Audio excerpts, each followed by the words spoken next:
There's a strange pattern in human history, so obvious, so repetitive, so predictable, that once you see it, you can never unsee it. Societies almost never put the wisest people in power. They put the loudest, the safest, the most convenient, or the most familiar. Aristotle warned about this over 2,000 years ago. And he wasn't subtle. He believed the greatest threat to any society wasn't war, poverty, or corruption. The real danger was ignorant leadership supported by an unthinking crowd. He wrote, "When the foolish govern the many, disorder becomes tradition." And that is exactly what he saw happening around him, just as we see happening today. But to understand why this happens, Aristotle begins with a dark truth. Human beings do not naturally choose wisdom. They choose comfort. And comfort rarely looks like intelligence. Comfort looks like familiar ideas, familiar voices, familiar biases, familiar promises, familiar illusions. People choose letters the same way they choose entertainment. Not based on depth, but on stimulation. Aristotle saw this pattern in Athens long before the modern world amplified it. He noticed that crowds gravitated toward charismatic men with simple answers, shallow reasoning, and emotional appeal. So he asked the question that frames this entire series. Why do societies consistently elevate those who should never lead? The first reason: people fear the responsibility of thinking. Aristotle believed thinking is painful. Not the act itself, but what thinking demands. Self-awareness, self-correction, humility, accountability, discomfort. Most people would rather outsource these responsibilities. And so they search for someone, anyone, to think for them. Someone who speaks confidently, even if incorrectly. Someone who promises certainty, even if it's delusional. Someone who makes them feel safe, even if it's temporary. Aristotle wrote, "The weak seek rulers, not guidance." And the moment people stop wanting guidance, they become vulnerable to manipulation. This is how fools rise to power. Not by force, but by psychological laziness. The second reason: wisdom is quiet, ignorance is loud. Aristotle observed something universal. The wise question themselves. The unwise question nothing. So who sounds more confident? Who appears more decisive? Who appears more powerful? Not the wise, but the ones who speak without hesitation, without reflection, without depths. Ignorance is theatrical. Wisdom is subtle. And people follow the performance, not the substance. This is why the most dangerous leaders are often the most charismatic ones. Not because charisma is evil, but because it hides emptiness extremely well. The third reason: people choose representation, not competence. Aristotle warned that societies often choose leaders who resemble the crowd, not leaders who elevate the crowd. People seek reflections of themselves. Someone who looks like them, thinks like them, comes from the same places, has the same flaws, and promises the same comforts. The problem: when you choose a leader who reflects your weaknesses become institutional. Aristotle wrote, "The crowd crowns the familiar, even when the familiar leads them to decline." And decline becomes normalized over time. Where this leads. Part 1 ends with Aristotle's central warning. A society does not fall because evil people rise. It falls because wise people step back. And the masses choose noise over clarity. This is not a historical issue. It is a human issue. a repeating cycle built into the psychology of crowds. Next, you will see the next stage of Aristotle's analysis: how the masses become tools for the powerful, and why the uneducated mind becomes the perfect weapon for those who seek control. Aristotle understood something most people today still refuse to admit. The masses are not naturally free. They are naturally influenceable. And influenceable people become tools in the hands of the powerful. This is not cruelty. This is psychology. Aristotle observed that most people do not seek truth. They seek belonging. And belonging is easiest when everyone is thinking the same shallow thoughts. So when a society becomes mentally lazy, when it stops encouraging critical thinking, when it prefers entertainment over education, Aristotle believed it becomes ripe for manipulation. He wrote, "Where the many do not think, the few will think for them. And the ones willing to think for the crowd are rarely the virtuous. They are the ambitious, the cunning, the strategically ignorant." This is how idiots in power rise, not because they are strong, but because the masses become mentally weak. The mass mind, predictable, emotional, and easily shaped. Aristotle saw the masses as consistent in one thing: predictability.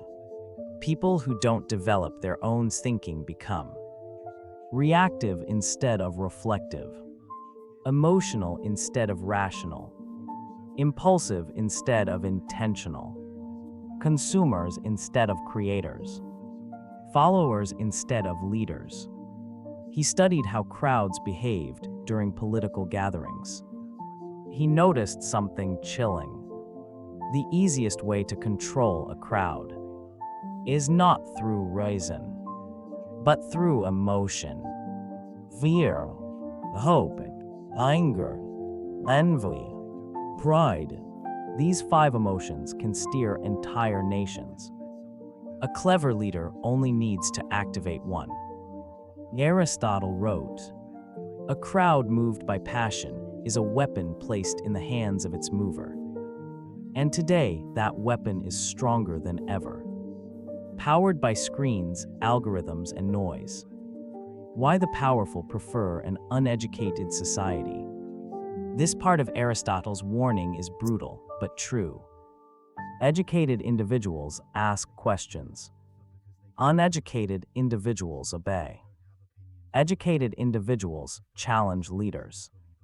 Uneducated individuals worship them. Educated individuals see manipulation. Uneducated individuals defend the manipulator. So it becomes beneficial, politically, economically, socially, to keep people entertained but uninformed, loud but shallow, confident but ignorant, opinionated but uneducated, emotional but unthinking. Aristotle saw this happening in his own time. He watched leaders deliberately weaken the minds of the masses to make them easier to govern. He wrote, "If the mind is untrained, the ruler need not rule with skill."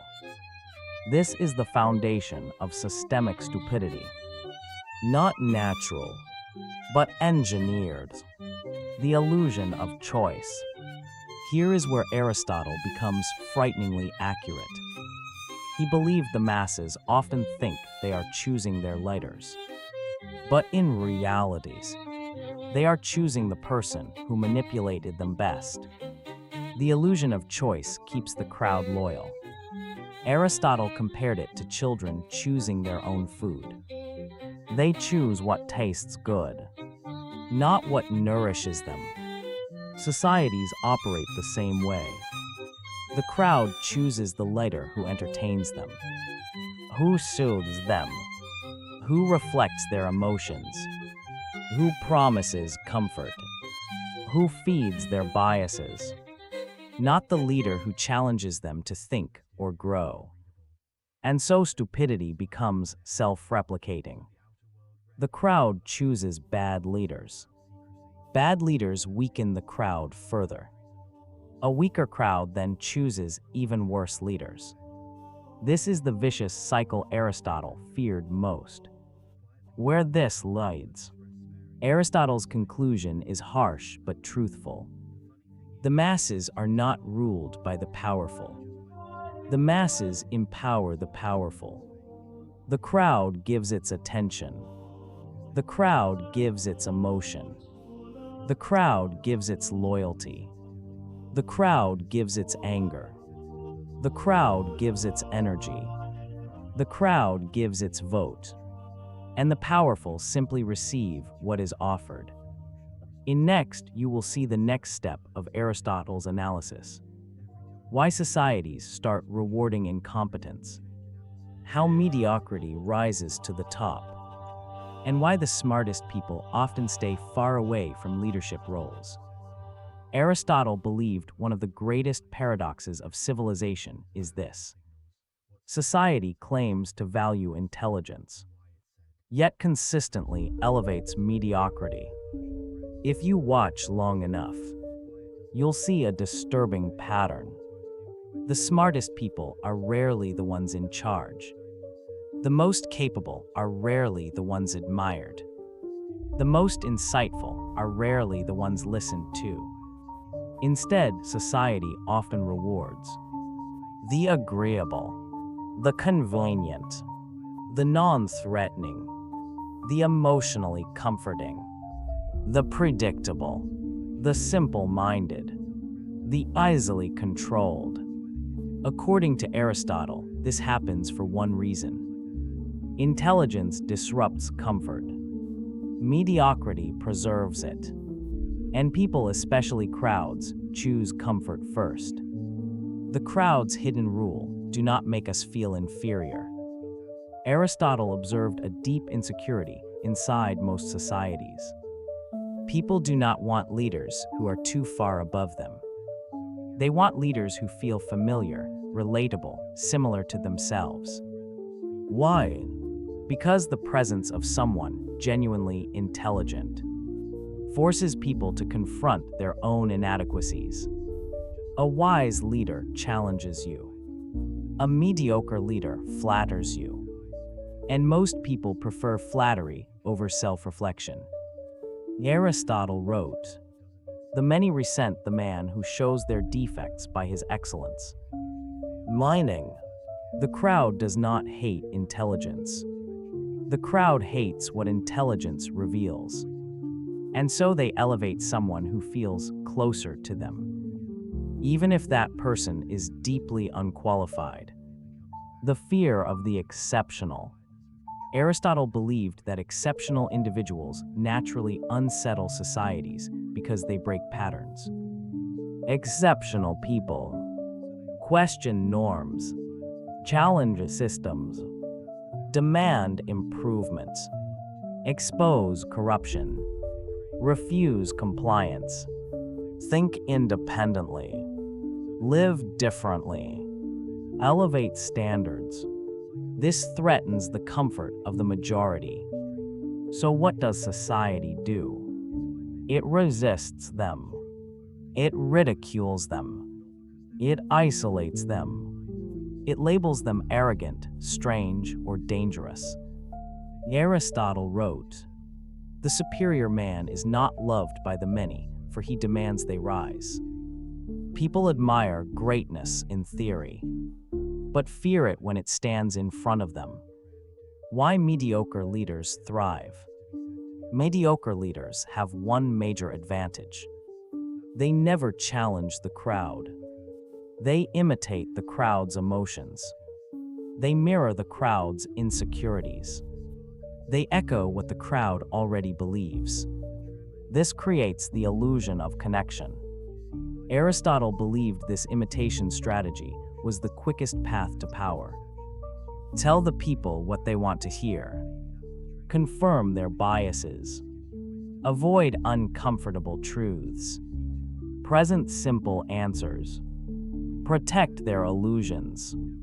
And the crowd rewards it. Mediocrity feels safe because it never threatens the identity of those who follow it. A wise leader pushes people. A mediocre leader pampers them. Guess which one the majority chooses? Why the intelligent often refuse power. Here is where Aristotle becomes painfully honest. Many of the most capable individuals do not seek leadership at all. Why?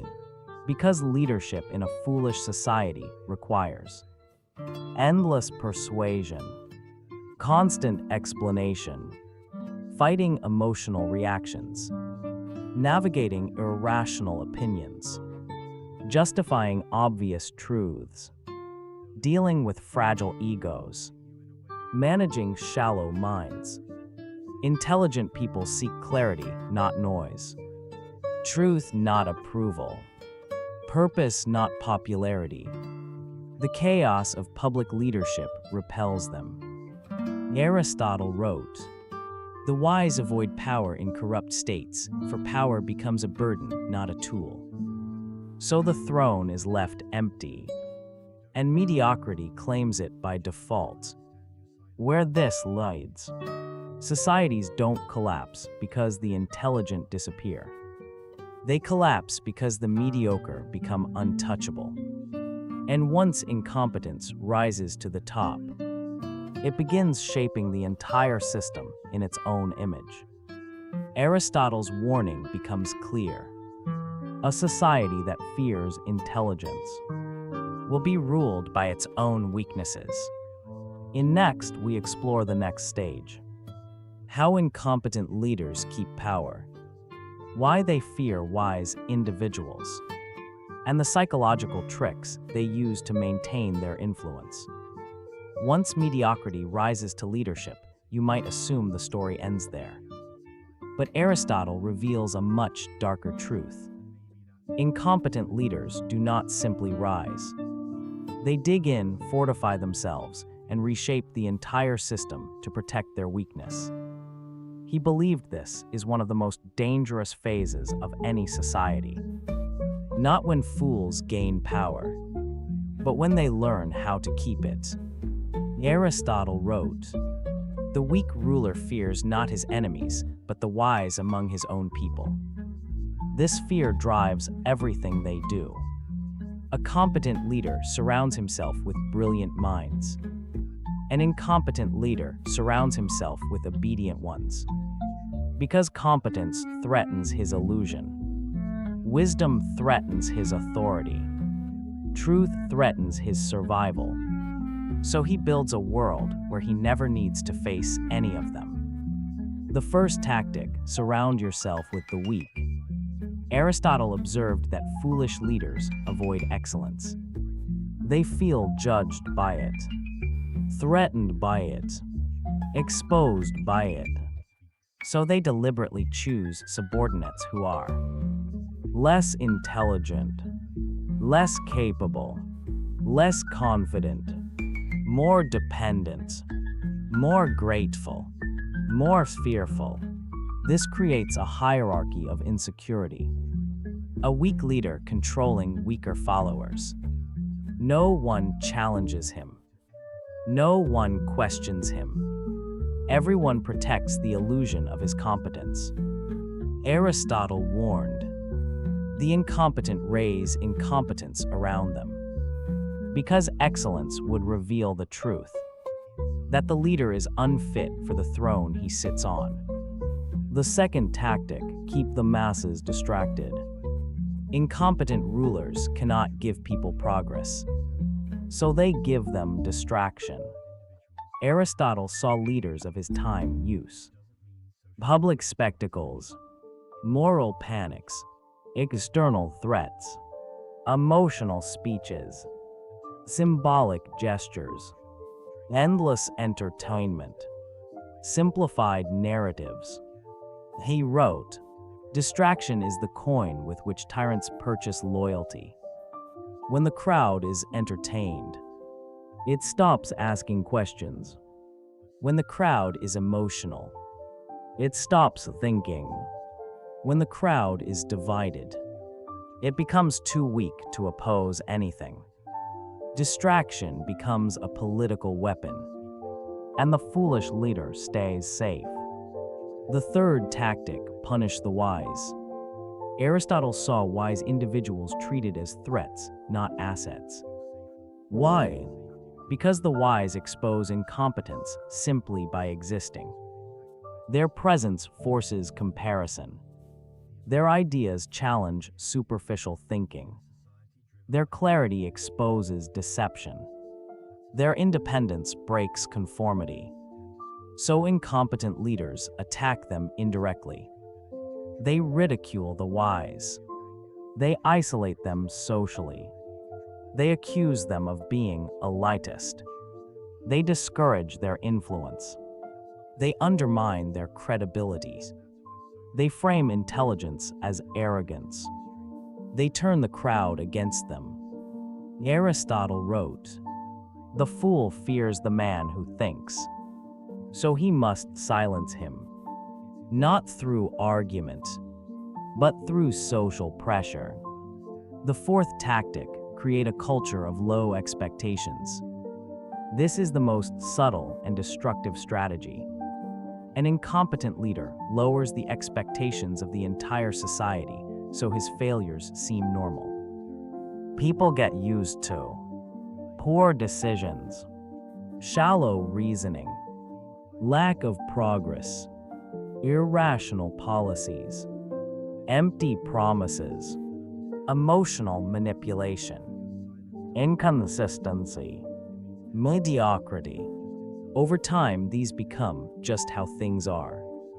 Aristotle believed this normalization was catastrophic. When the standards of a people fall, so too do their rulers. A society with low expectations never demands better.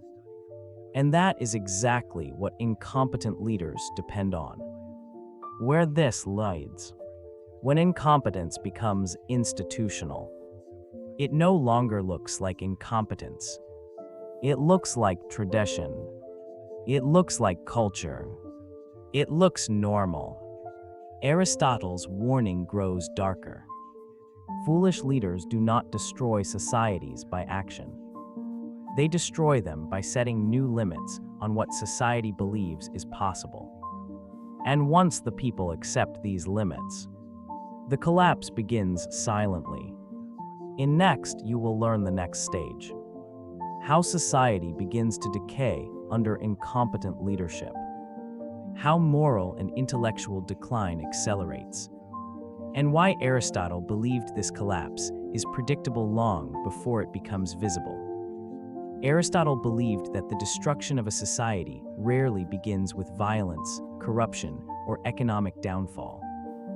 Collapse begins much earlier, much quieter, much slower. It begins in the mind of the people. He wrote, "A state declines when its citizens forget how to think." Once incompetent leaders take control and suppress wisdom, the decay that follows is almost inevitable. Not because destruction is forced, but because the society gradually loses the ability to sustain itself. The tragedy is not sudden ruin. The tragedy is gradual decline, a slow weakening, a soft collapse, a dimming of potential without anyone noticing. The first stage of decay, moral confusion. Aristotle believed morality is not about rules. It's about clarity.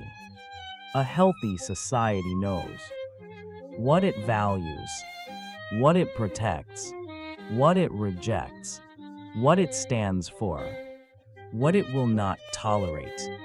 But under incompetent rule, these boundaries begin to blur.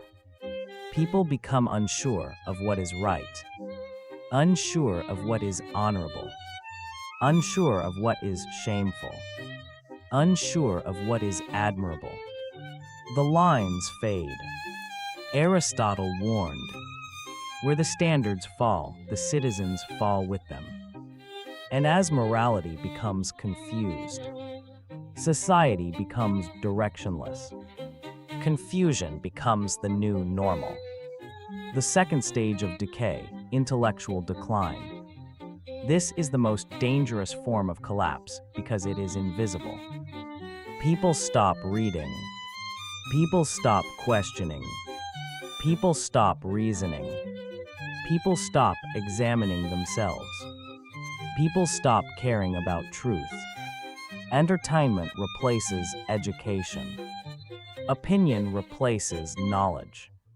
Emotion replaces logic. Noise replaces conversation. Aristotle believed this intellectual death was more destructive than any war. He wrote, "The ruin of a people begins in the decay of their understanding." When critical thinking disappears, manipulation becomes effortless, and the incompetent stay in power unchallenged. The third stage of decay, the rise of cynicism. When people see foolish leaders succeed, when they see corruption unpunished, when they see mediocrity rewarded, they stop believing in virtue. They stop believing in growth. They stop believing in justice. They stop believing in reason. They stop believing in improvement. Cynicism becomes a shield. Aristotle understood this shift deeply. When men no longer believe in the good, they cease striving for it. A cynical society does not rise. It drifts. It floats from distraction to distraction, never confronting the deeper problems that are quietly eroding its foundations. The fourth stage of decay, dependence.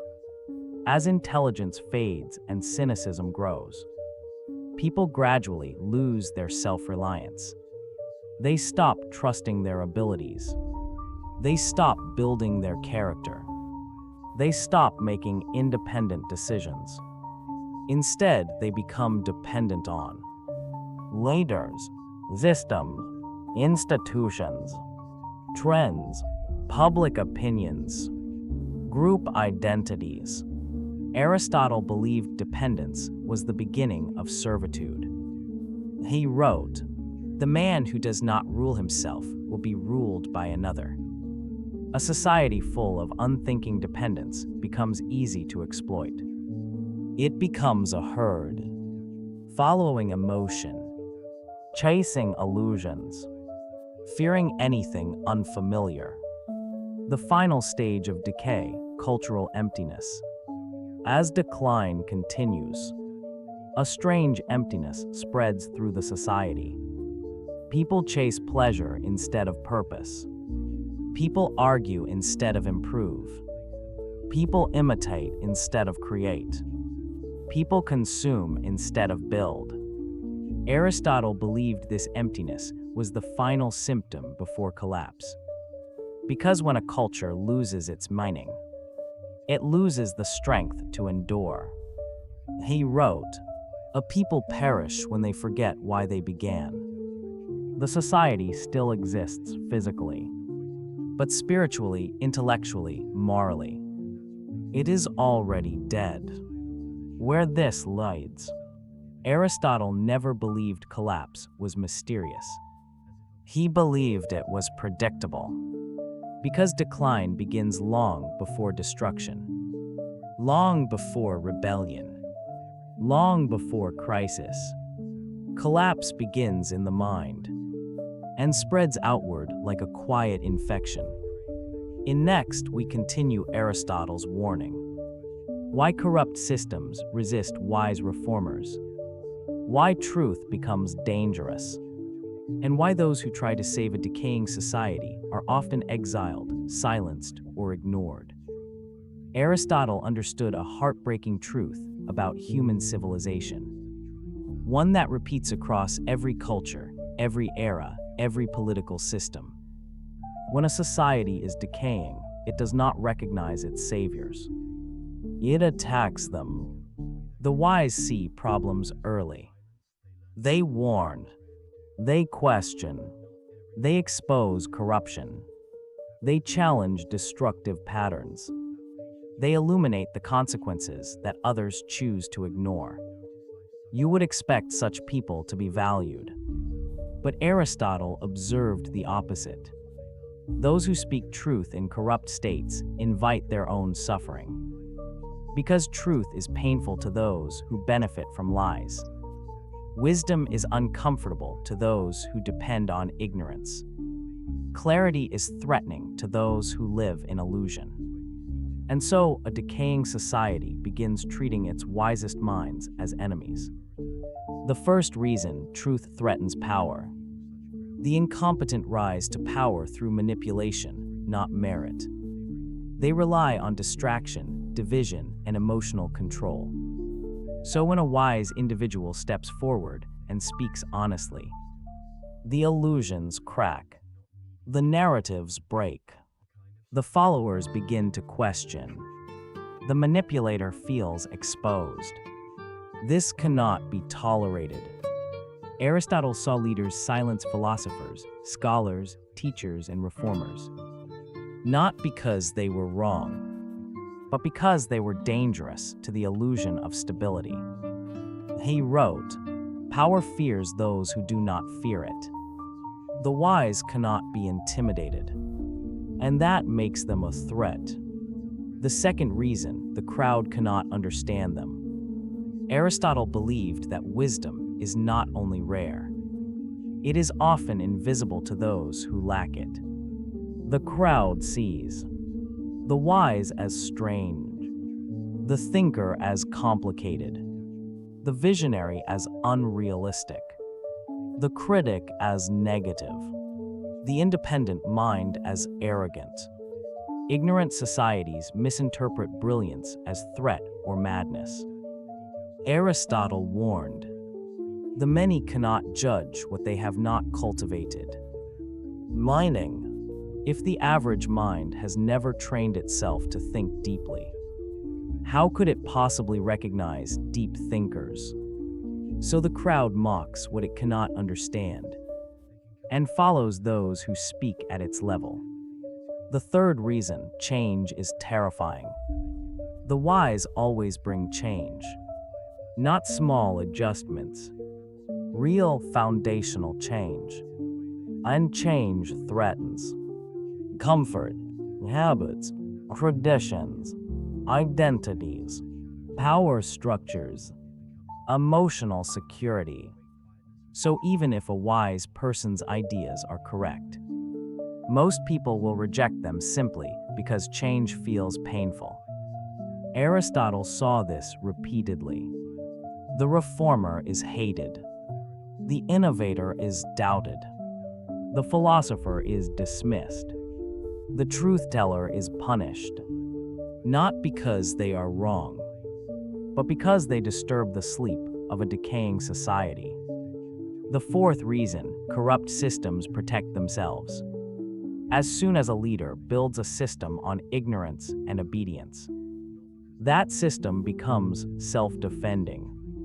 Institutions, officials, advisors, followers, all become tied to the survival of the incompetent ruler.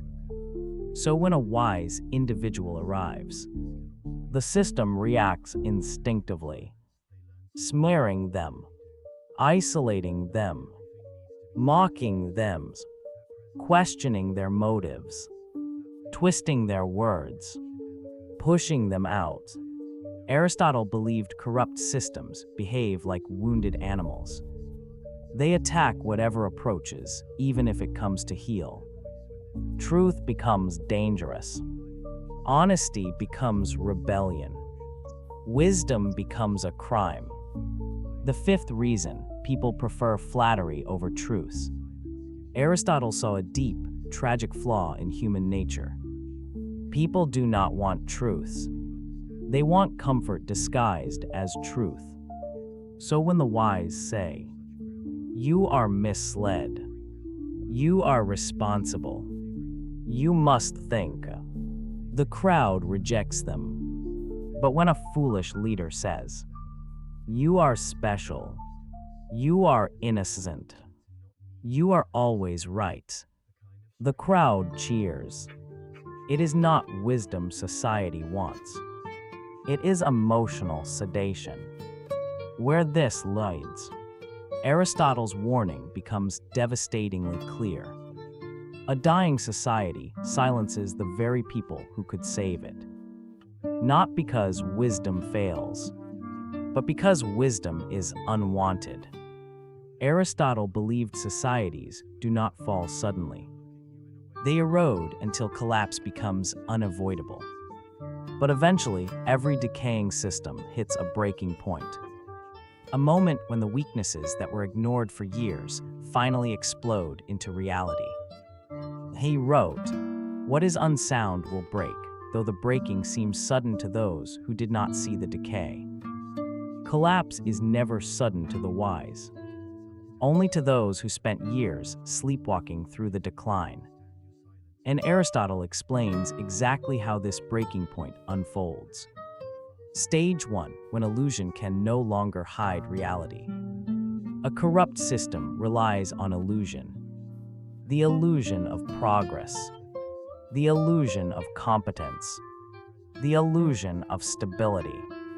But illusions require constant energy, constant distraction, constant manipulation. Eventually, the cracks grow too large to cover. The economy strains. Trust evaporates. Institutions crumble internally. People feel the weight of mismanagement. The promises stop working. The excuses lose power. Aristotle wrote, "Falsehood may endure long, but not forever." Reality breaks through. And when it does, the crowd panics. Stage 2, the crowd turns against itself. The moment the illusion collapses, the masses who were once united in ignorance becomes united in anger. But Aristotle noticed something tragic. People rarely blame the true cause of the collapse. They blame each other. They blame their neighbors, their co-workers, rival groups, different generations, different beliefs, different identities. He wrote, "When men cannot see the cause of their suffering, they strike blindly. And blind anger leads to chaos.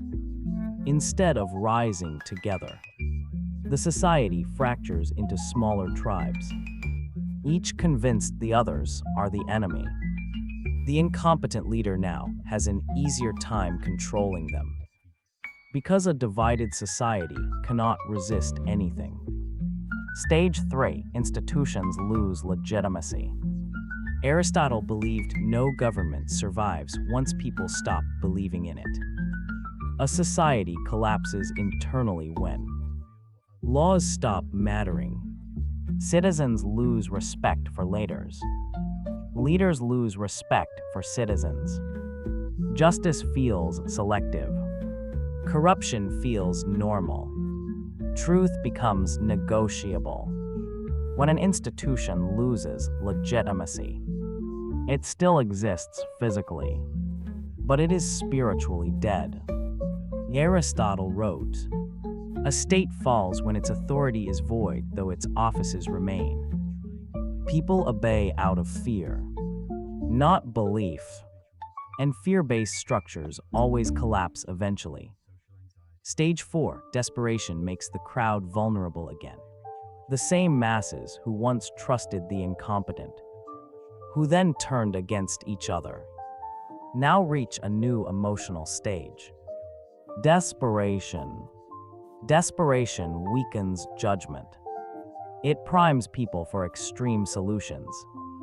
It makes them crave any leader who promises relief, no matter how unrealistic, no matter how unfit, no matter how manipulative. Aristotle called this the second rise of foolishness. He wrote, "In their hunger for rescue, the many accept new chains." This is how cycles of bad leadership repeat themselves. The crowd replaces one incompetent ruler with another incompetent ruler, and the decline deepens. Stage 5, collapse or renewal. Aristotle believed societies facing collapse reach a fork in the road. They either break completely through rebellion, financial ruin, social chaos, or institutional failure, or they awaken through new leaders, new values, and new clarity born from suffering. He wrote, "From ruin arises either tyranny or rebirth. Pain cleanses what comfort corrupted. Collapse forces reflection. Reflection creates the conditions for renewal. But renewal is never guaranteed. It requires something rare, a population willing to think again, and leaders wise enough to guide them. Where this leads, Aristotle's message is brutal but hopeful. Societies collapse when wisdom is rejected. They heal only when wisdom returns. The breaking point is not the end. It is the moment of truth." In next, the final part, we explore Aristotle's most important teaching. How individuals, not governments, not institutions, not leaders, become the seeds of renewal. And why a society can rise again only when its citizens reclaim their intellect and character. After all the decay, after the rise of incompetence, after the silencing of the wise and the collapse of institutions, Aristotle leaves us with one final truth. Societies can rise again, but they do not rise from governments. They rise from individuals. He believed renewal never begins at the top. The top is the last thing to change. The rot always starts in the mind of the people. And so does the rebirth. Aristotle wrote, "A state is renewed when its citizens renew themselves." Meaning, the revival of a civilization begins the moment individuals reclaim the virtues the society abandoned. Not through speeches, not through revolt, not through force, but through the rebuilding of character. The first seed, independent thinking. Aristotle believed the greatest act of rebellion in a corrupt society is to think for yourself, not react, not imitate, not absorb the crowd's emotions, but actually think. He wrote, "The free man is he who owns his judgment." This is the foundation of renewal. Questioning assumptions, rejecting manipulation, evaluating information, thinking critically, refusing emotional seduction. One individual thinking clearly breaks the spell of mass ignorance. And when enough people awaken, the foundation of corruption begins to crack.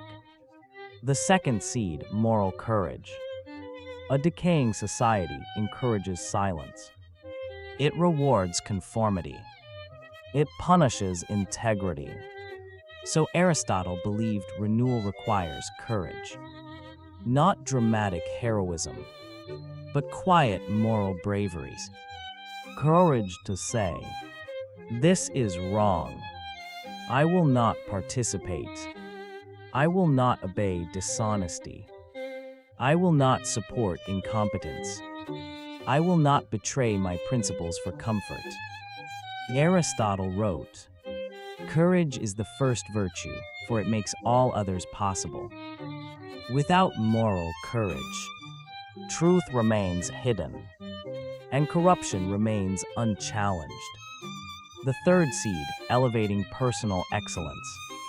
Aristotle believed societies rise when individuals rise, not through perfection, but through the pursuit of excellence.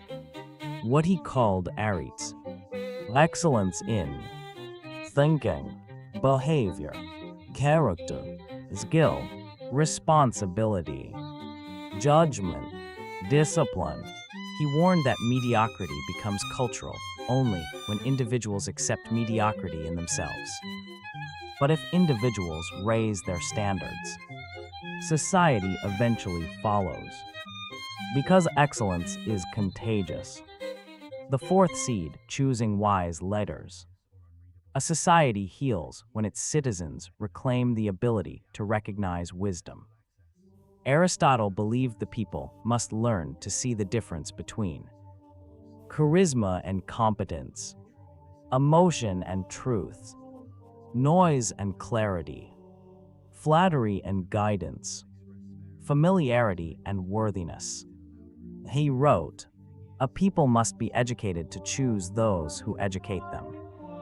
The moment a population regains this discernment, the cycle of incompetent leadership breaks, not through revolution, but through evolution of judgment. The fifth seed, rebuilding community on virtue, not convenience. A decaying society fragments into tribes. A rising society reunites around shared virtues, not temporary alliances, not emotional identities, not superficial labels, but timeless principles: honesty, responsibility, reason, justice, respect, discipline, pursuit of truth. Aristotle believed communities anchored in virtue produce wise citizens, and wise citizens produce strong societies. Virtue becomes the architecture of renewal. The final revelation, renewal, begins with you. Aristotle ends his philosophy with a surprising conclusion. The fate of a society is not written by rulers. It is written by the character of everyday people. He wrote, "The soul of the state is the soul of its citizens." Meaning, when individuals think clearly, the society becomes intelligent. When individuals act with integrity, the society becomes honest. When individuals pursue excellence, the society becomes great. When individuals reject incompetence, incompetence loses its throne. This is Aristotle's final hope. Decay is not destiny. Rebirth is always possible, but only when individuals reclaim their minds.